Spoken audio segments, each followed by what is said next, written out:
I do feel very connected, to be honest with you. I've been saying that I think Italians are the most, probably the most proud nationality within America. It feels like, because they're always talking about how Italian they are, and it's like a very, a lot of people hold on to their culture. Just in a family way. So, you grow up eating all Italian food and like appreciating Italian songs, and, it's like very,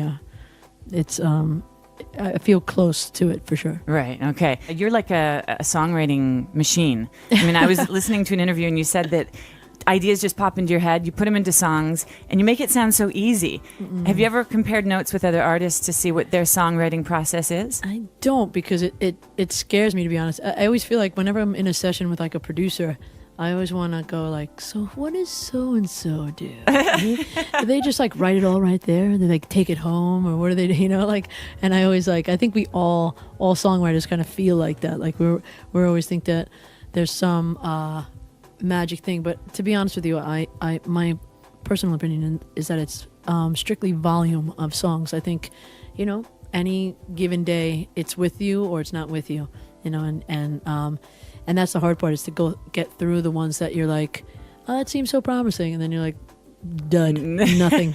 And to know that your computer and your notebook is going to be filled with songs that no one ever hears or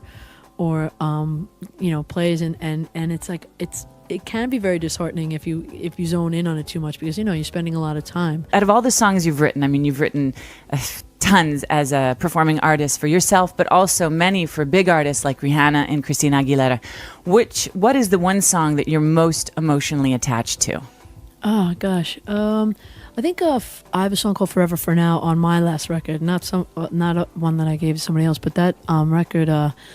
My mom passed away, and it was her birthday, and I was in Big Sur in California, and I was just I don't know, I felt very close to her, and there might have been some psychotropic mushrooms involved in some way, and I was like sitting on a cliff playing ukulele, and I just really felt her all around me, like spiritually, and I started like whistling the whistle of that song and playing those chords, and it was just very, I don't know, it was a very surreal experience, and I was very conscious that I could feel her spirit around me somehow, and wow, then, that's intense. I put in this song, and I never play that song without thinking about it, Let's go.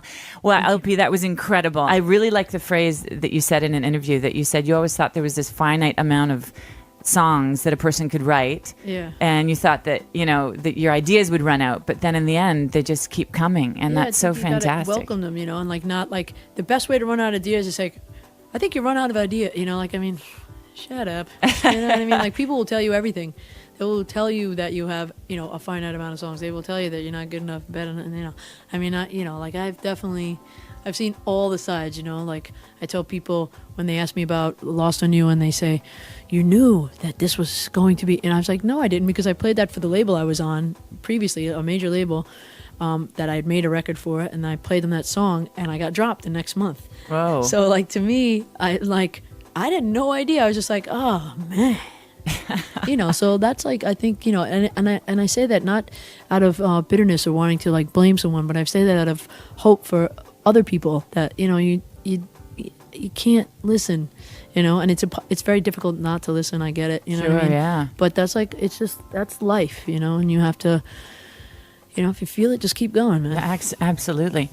This has been an honor to have you on my show, on Chris and the Music, and